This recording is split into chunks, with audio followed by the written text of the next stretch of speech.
పనస గింజలు పారేస్తున్నారా? ఈ గింజల్లో protein, fibre, antioxidants, starch గూడా బాగా ఉంటుందండి. మంచి ఇమ్యూనిటీ బూస్టర్ లాగా పనిచేస్తాయి.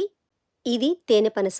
రంగు చూసారా ఎంత బావుందో? కొబ్బరి పనస, పాల పనస కంటే కూడా చాలా తియ్యగా ఉంటుంది. ఇప్పుడు పనస గింజలు కుక్కర్‌లో వేసి, గింజలు మునిగేంత వరకు నీళ్లు పోసి, కొద్దిగా ఉప్పు వేసి, కుక్కర్ మూత పెట్టి 5 విజిల్స్ వచ్చే వరకు ఉడికించుకోవాలి. ఉడికించుకున్న తర్వాత పైన ఉన్న పొట్టు, తోలు తీసేసి ఇలా ముక్కలుగా కోసుకొని పక్కన పెట్టుకోవాలి. ఇలాగే డైరెక్ట్‌గా తినేయొచ్చు. కానీ మా ఊర్లో స్పెషల్‌గా ఈ గింజలతో కూర వండుకుంటామండి. ముందుగా ప్యాన్‌లో కొద్దిగా నూనె వేడి చేసి, ఉల్లిపాయ, పచ్చిమిర్చి ముక్కలు వేసి దోరగా వేగాక అల్లం వెల్లుల్లి ముద్ద వేసి పచ్చివాసన పోయే వరకు వేయించుకోవాలి.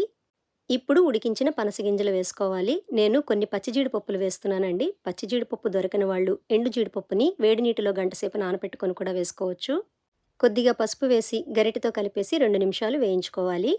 ఈ కూరకి అసలైన హీరో పచ్చి మామిడికాయ ముక్కలండి. ఈ ముక్కలు వేసి మీ రుచికి తగ్గట్టుగా కారం, ఉప్పు వేసుకొని ఒకసారి గరిటెతో కలిపేసి మూత పెట్టి 2 నిమిషాలు మగ్గించుకోవాలి. 2 నిమిషాలకి మామిడికాయ ముక్కలు ఇలా చక్కగా మగ్గిపోతాయి. ఇప్పుడు పెద్ద గ్లాసు నీళ్లు పోసి, కొద్దిగా కరివేపాకు, కొద్దిగా గరం మసాలా వేసి, గరిటెతో అంతా బాగా కలిసేలాగా ఒకసారి కలిపేసుకొని మూత పెట్టి మీడియం ఫ్లేమ్‌లో ఉడికించుకోవాలి. మధ్య మధ్యలో మూత తీసి కూరని గరిటెతో కలుపుకుంటూ ఉండాలి. 10 నిమిషాలు ఉడికించుకున్న తర్వాత కూరలో ఉన్న నీరంతా ఎగిరిపోతుంది.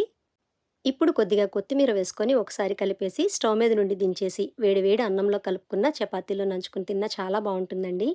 ఈ సీజన్‌లో ఒక్కసారైనా ఈ కూరని ఇలా ట్రై చేసి చూడండి. ఆ రుచిని మర్చిపోలేరు, అంత బావుంటుంది.